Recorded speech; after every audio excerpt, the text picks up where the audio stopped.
Fully healthy for the first time in years, the Charlotte Hornets are cooking. Their new starting five of LaMelo Ball, Kon Knueppel, Brandon Miller, Bridges, and Diabate looks insane. There's real chemistry there. This is the youngest rotation in the NBA right now, and their rookie class has been stepping up in a big way. Brandon Miller! 1 out of 2 on lobs early.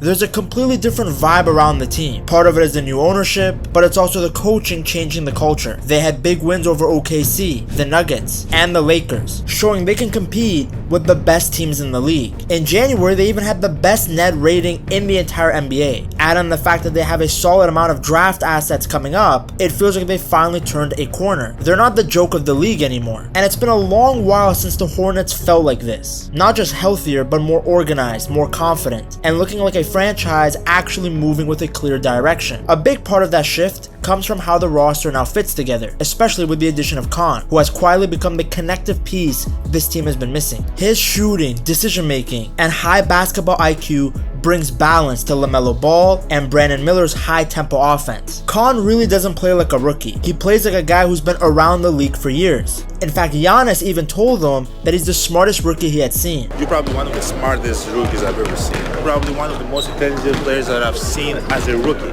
Thanks to him, instead of just chaotic possessions, the Hornets look a lot more composed with the ball. And it almost feels surreal that the veteran-style spacer they needed for years came through the draft. When you look at the history of the league, good three-point shooters with high basketball IQ tend to be veterans, guys that are brought in on a minimum, and yet the Hornets drafted their guy, Kon Knueppel. In the starting group, everyone's role has become a lot clearer. Brandon Miller has embraced the role of the first option scorer, while LaMelo continues to operate as both a secondary scorer and primary playmaker who drives the tempo. Kon provides that unselfish floor spacing that we discussed earlier, and he just keeps the ball moving. Musa supplies the rebounding, hustle, and energy, and Miles Bridges functions as a glue piece. I know opinions on him still remain mixed among fans, but on the court, he's an asset to the Hornets. This structure has made the offense feel a lot more balanced, and they're far less reliant on individual brilliance. Beyond the starters, the coach has also evolved, mixing the promising young talent with the veterans. A lot of the coaching adjustments have been really noticeable, especially during games, and the chemistry between the players on the court is genuine. They finally look like a group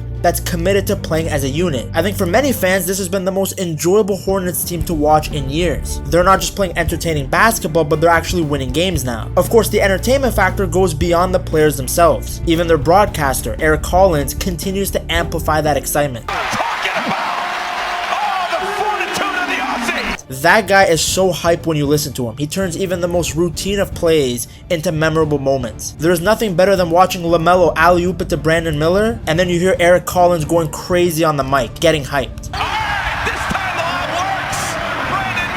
Commentary might seem like a small thing, but it adds to the overall experience of following this team. Because what really stands out about the Hornets is how fun they are. They have this sense of energy and unpredictability that makes all of their games worth tuning into. And because they've been so good, there's actually optimism that this group could eventually grow into a legitimate title contender. With how open the East is, a couple of pieces here and there, and the Hornets can easily be at the top of the standings. There's nobody dominating the East like that. This team reminds me a lot of the Phoenix Suns before they got Chris Paul. A lot of the right stuff is there, but there's a couple of moves that can really propel them to becoming an actual dominant team. Considering how long Charlotte supporters have endured rebuilding phases and disappointing seasons, the idea of this team actually having sustained success over a long period of time feels really meaningful. The biggest reason for the optimism lies in the 2025 rookie class. All three rookies have made immediate contribution and look more than capable of playing starter level minutes. And that's a significant achievement on its own, because it means the Hornets finally have good scouting and development staff. When you combine the new management and additional young pieces like Calc Brenner, Liam, and Sion James, the Hornets suddenly have a foundation that feels both deep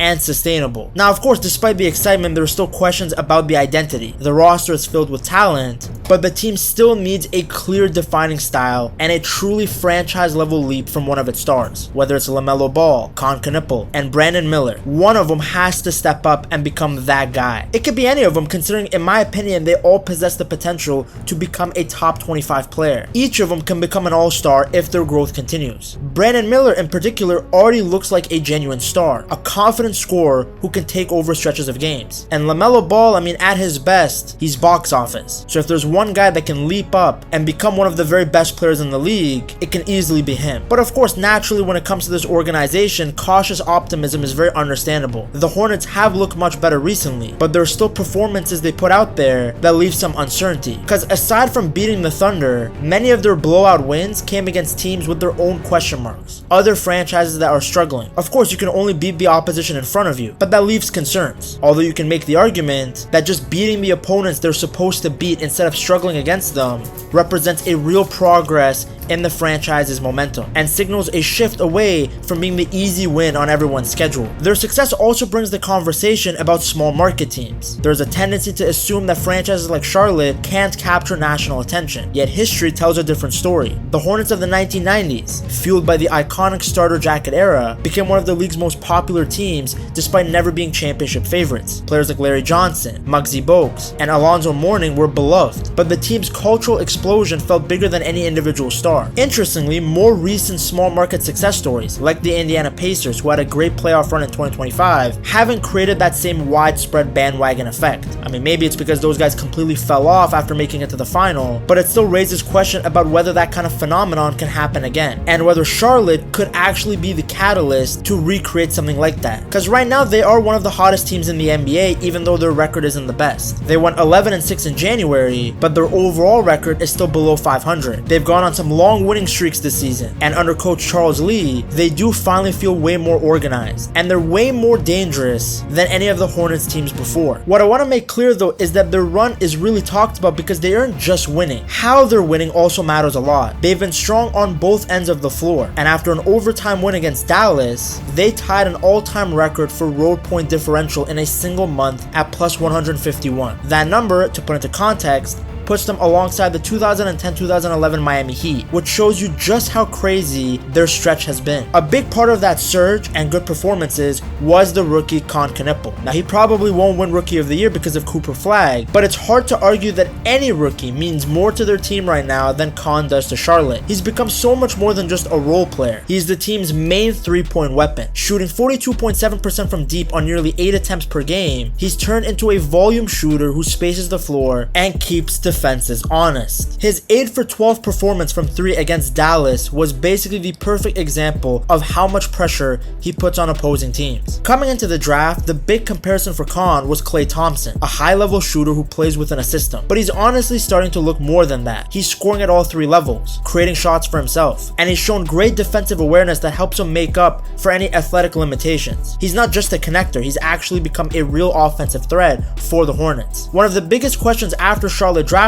him was how he would fit next to Brandon Miller. Both players can shoot and create, and Miller was originally brought in to help take the pressure off of LaMelo Ball. Now, early on there were some growing pains, but lately the fit has started to click. The lineup of LaMelo Ball, Kon, Miller, Miles Bridges, and Moussa Diabate has quickly become the team's identity. Offensively, the spacing is excellent with 3 shooters around the arc, while Bridges and Moussa handle the dirty work inside. Defensively, the mix of on-ball pressure, off-ball awareness, and rim protection has made the group surprisingly balanced. The improvements can be seen in the stats too. The Hornets are up across the board, higher in 3-point field goals, improved in assists, rebounding, scoring, and even slightly better defensively compared to last year. But the real change is more stylistic. In the past, the offense often felt like LaMelo either shooting or passing while everyone watched him, pretty much just iso ball. Now the ball moves more. The offense flows through the second and third passes, and everybody gets a touch on it instead of relying on one player to carry everything. That shift has also helped make LaMelo more efficient. He's taking fewer shots but creating more assists while cutting down on his turnovers, which shows you that he's very much bought into Charles Lee's system. Instead of forcing plays, he's letting the offense develop naturally and playing within the flow. Another key piece in this transformation is Moussa Diabate. After signing on a 2-way deal late in 2024, he's earned enough trust that the Hornets moved on from Mark Williams. Now Musa isn't as polished offensively, but he does fit this roster better. He brings defense, rebounding, and a lot of energy, and he doesn't need a lot of touches to be effective. For this version of the Hornets, that role matters more than just raw scoring from the center spot. The biggest question now is how far this team can realistically go. They still have a lot of ground to make up, and their early struggles means a direct playoff spot will be tough. But if they keep playing like they did in January, sneaking into the play-in tournament is not out of the question. Long term though, the real excitement will be about what happens next season. If Charlotte can add a long defensive forward to strengthen the front court next to Musa, their current scoring trio could become genuinely dangerous